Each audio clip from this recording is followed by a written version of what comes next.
The following is a fan-based discussion and is owned by Toei Inc. and Bandai. We claim no ownership to the shows we are discussing and is based on pure opinion. Hello, everybody, and welcome back to another episode of the Tokucast Top 10 Show. Top 10. Top 10. I did it in English. Hooray. Yay.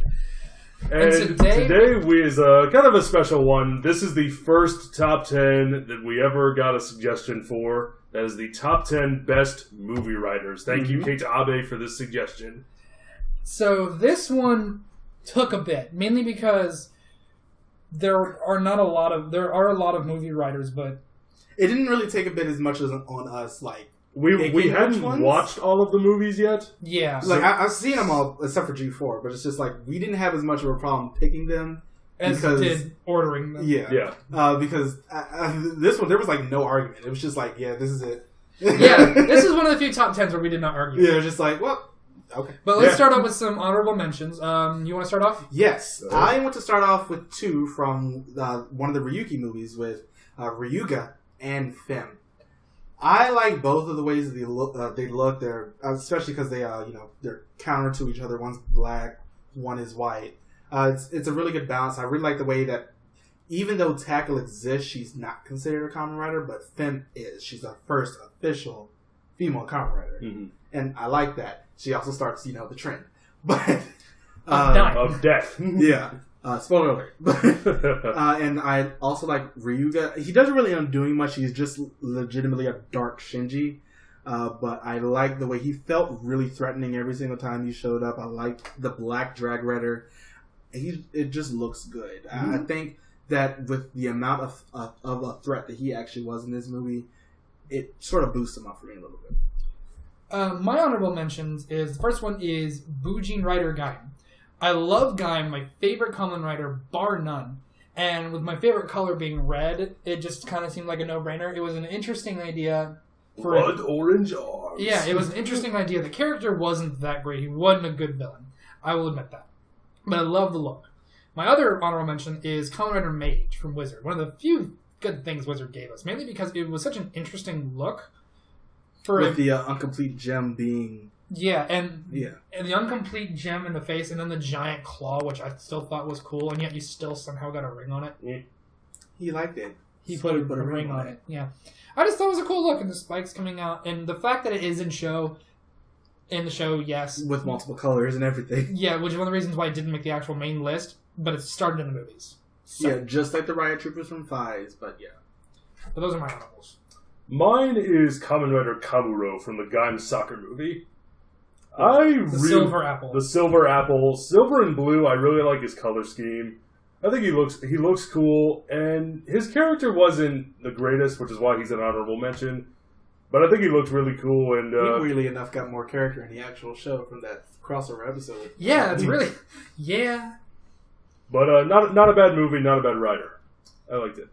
But starting off, and these are both heroes and villains. We did not specify. So number 10. Number 10, Kamen Rider Sorcerer from the Wizard movie.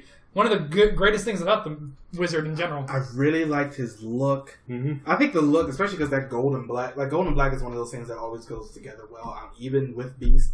But I really like the hat. I think is the thing that really sets apart. Kind of like an Onmyo mystic. Yeah, it sets apart this character from a lot of other writers because there aren't many writers with hats. I mean, we have another one on this list that has a hat, but I really like the way that this one particularly looked. He was a pretty good villain. He felt really threatening, and he basically just ended up controlling that entire world. It was really good. I liked it. It was a great movie, too. Mm-hmm. Number 9. Number 9, Kamen Rider Sheen.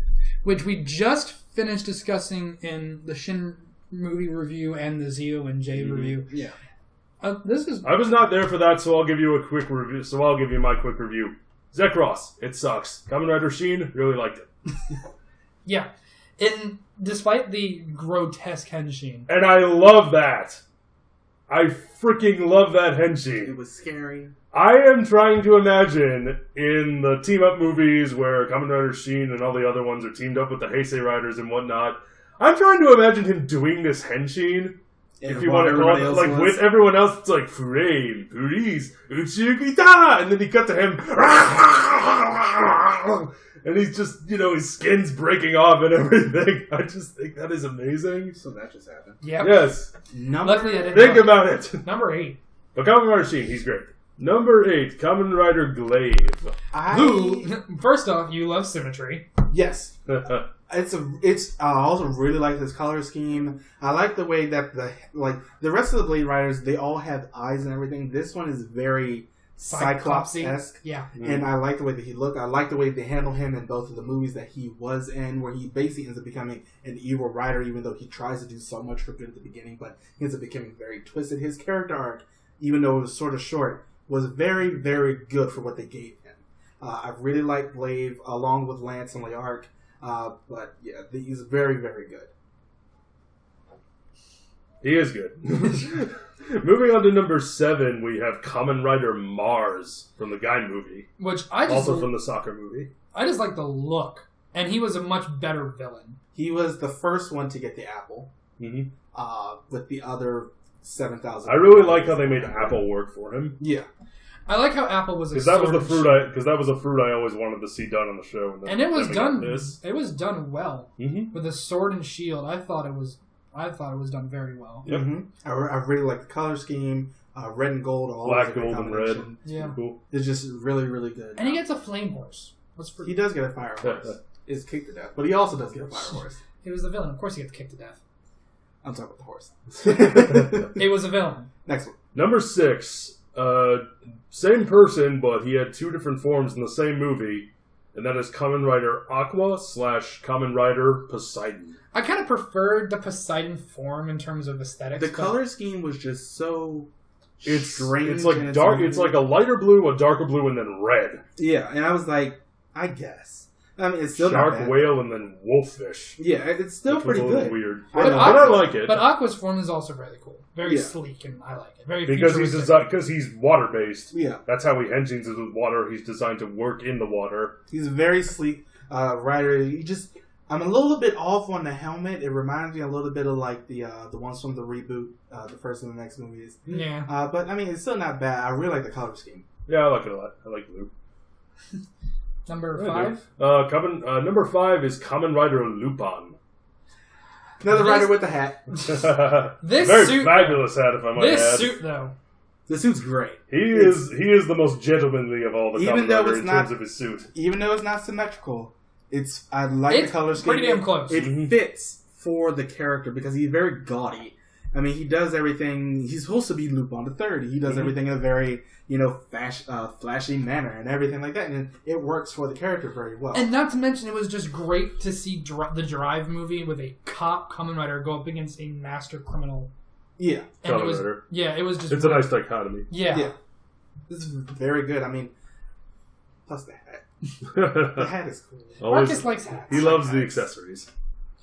Number 4. Number 4, Kamen Rider Orga. This is the first one where we get a trench coat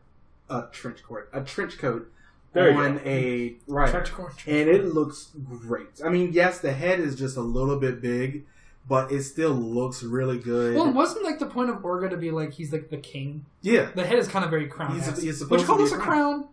I mean, no, I was making a reference. I know. I hate you. I'm trying. The color scheme, I like everything that from like top to bottom. It looks really good. I like the and menacing. Yeah, it's supposed to be scary as hell. It's just like he's supposed to be really powerful. I really wish is that purple at the top. Yeah, it's a little bit more purple. I really wish it was like all black. I think they did that later. Purple's a very regal color, though, so that's probably why they did that. But I really like the way that Orga looks. Speaking of purple. Number 3, Kamen Rider Saiga, who is also from Fies. This suit is great. It's pretty badass. He gets a jetpack, which is badass. Jetpacks are always badass. English-speaking Kamen Rider. Yeah. I mean, which is also because the actor he's American Taiwanese. Yeah. Just to hear perfect English and going henshin, I'm like, I could be a Kamen Rider too.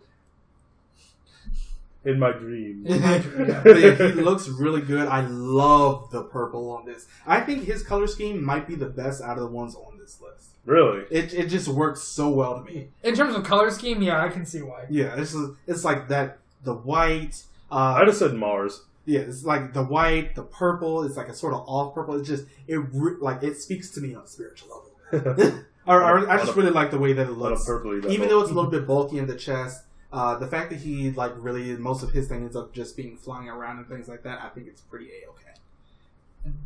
Number 2 from W, Kamen Rider Eternal. Now, where do we begin? He has two forms, both the blue flame and the red flame, but we're talking about more the blue flame in this one because it looks better. Yes, with the blue flames, which is definitely cooler. The cape, the Gaia memory vest thing, very SWAT team-esque. Not to mention, he has a combat knife, ladies and gentlemen. Mm-hmm. Yeah, he was originally from his movie. He was originally a mercenary.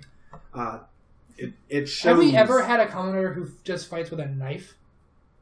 Like a reverse grip knife? Because doesn't he only really use a reverse grip with this? Yeah. I'm thinking also Kabuto, but that's more of a short sword. Yeah.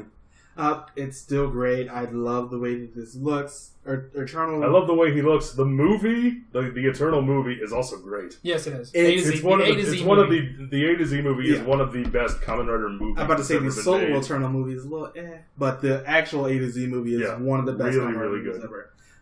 But it's not as good as number one, also from W, Kamen Rider Skull. How do you beat this guy?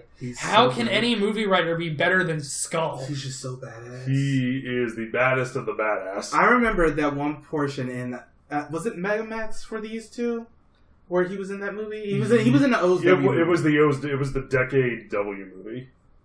Or was it the O's W? It was the O's W. It was the O's. Yeah, it was the O's one. It was the O's W. Are you sure he wasn't in both? He probably was in both. Yeah, he was in both, but his actual portion was in the O's W movie. He has this one part where he comes out, like, he beats the lady. And she's under under the oil rig truck, and she goes, "Save me!" And he literally goes, "No," and walks. And she's like, "What?" And she just gets blown up. No, it's can't. Yeah, he says can't. Yeah, can't. And I was just like, just walks off. What are you? That's amazing. That's what he is. Fabulous man of fabulousness. He also has one of the best henshins. He just takes his hat off, henshins, puts the hat back on. I'm just like... And it's just... He doesn't care. He's badass. He is so hard-boiled. I really wish we could have had more of him. But I understand, if we would have had a show with just him, anything that came after would have just been ruined. He was good in the doses that we got him. Yeah, it's like... his legend speaks for itself. Yeah. I wish we got him more, like, recently, like, in more recent shows and releasing crossovers and things like that. But I think for the amount that we did get him, it works so well. He was just such a great character. He's such a badass. You can't really go wrong with Skull. And that makes him, like, really top tier. Mm-hmm. And we have to leave now with that because we have to go count up our sins. I have, like, 5. That's it. I think it's a little more than there that. You go. I still think it's more than that. But yeah. But that is our top 10 movie writers. If yours made the list, hit that like button for us. And please let us know what top 10s you want to see. Always like and subscribe. This has been the Tokucast Top 10. We will see you guys next time. Bye, everybody. Bye. Bye.